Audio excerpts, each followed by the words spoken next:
Assalamualaikum warahmatullahi wabarakatuh. Perkenalkan, nama saya Eka Febiana dan teman saya Mary Juliani dari PO 1 2018. Di sini kami akan memaparkan atau menjelaskan materi tentang program parenting, keterlibatan orang tua dalam acara bersama, hari konsultasi orang tua, dan kunjungan orang tua. Baiklah, materi pertama akan dijelaskan oleh saya sendiri. Keterlibatan orang tua dalam acara bersama adalah melibatkan orang tua dalam pelaksanaan kegiatan penunjang pembelajaran yang dilakukan di kelas atau di luar kelas atau outing activities. Materi kedua, tujuan KODAP. Keterlibatan orang tua dalam acara bersama. Ada dua. Yang pertama, mendekatkan hubungan orang tua, anak, dan lembaga pendidikan. Yang kedua, meningkatkan peran orang tua dalam proses pembelajaran. Yang ketiga, jenis kegiatan KODAP. Ada dua. Yang A, kegiatan di alam. Kegiatan di alam ini terbagi menjadi dua lagi. Yang pertama, kegiatan yang dikelola oleh lembaga profesional. Contohnya, tempat outbound, kolam renang, kebun binatang, taman safari, dan lainnya. Yang kedua, kegiatan yang dilaksanakan di alam terbuka, tetapi ditentukan sendiri oleh lembaga, seperti di sawah, di ladang, di sungai, di gunung, di pantai, dan lainnya.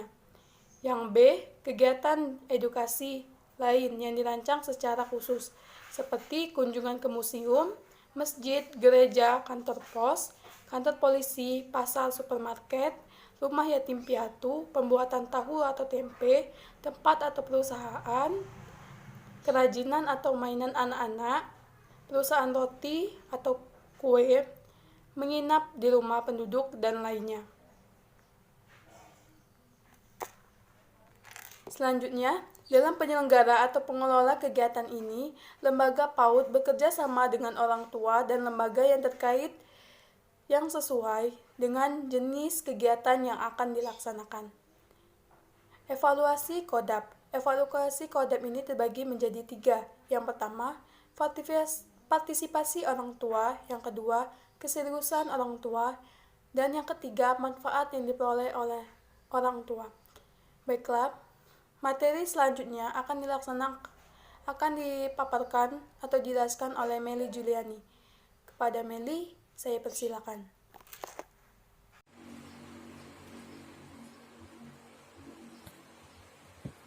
Hari konsultasi orang tua adalah hari-hari tertentu yang dijadwalkan oleh lembaga sebagai hari bertemu orang tua dengan pengelola atau ahli yang membahas tentang pertumbuhan dan perkembangan anak serta masalah-masalah lain yang dihadapi anak.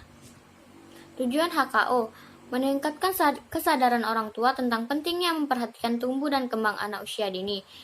Yang kedua, meningkatkan kemampuan orang tua dalam melakukan pendidikan anak usia dini di dalam keluarga.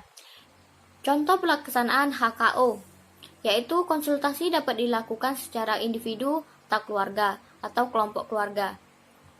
Menggali informasi tentang pengalaman orang tua dalam melakukan pendidikan di rumah. Yang ketiga, memecahkan persoalan yang disampaikan oleh orang tua. Kunjungan rumah. Kunjungan rumah adalah kegiatan silaturahmi antara orang tua atau pengelola ke rumah orang tua yang bertujuan untuk mempererat hubungan, menjenguk atau dalam rangka memberikan dukungan tertentu yang dilakukan secara kekeluargaan. Tujuan KR. Yang pertama, menjalin silaturahmi antara keluarga dan lembaga pendidikan anak usia dini. Yang kedua, menggali informasi tentang pola-pola pendidikan orang tua dalam kegiatan keluarga. Yang ketiga, menemukan pemecahan masalah secara bersama terhadap masalah-masalah yang dihadapi oleh orang tua di rumah. Fungsi utama bimbingan yang diemban oleh kunjungan rumah akan diperoleh sebagai data dan keterangan. Yang pertama, kondisi rumah, tangga, dan orang tua. Yang kedua, fasilitas belajar yang ada di rumah. Yang ketiga, hubungan antara anggota keluarga. Yang keempat, sikap dan kebiasaan anak di rumah. Berbagai pendapat orang tua dan anggota keluarga lainnya terhadap anak. Yang keenam, komitmen orang tua dan anggota keluarga lainnya dalam pengembangan anak dan pengatasan masalah anak. Komponen KR. Yang pertama ada kasus, yang kedua keluarga, yang ketiga konselor.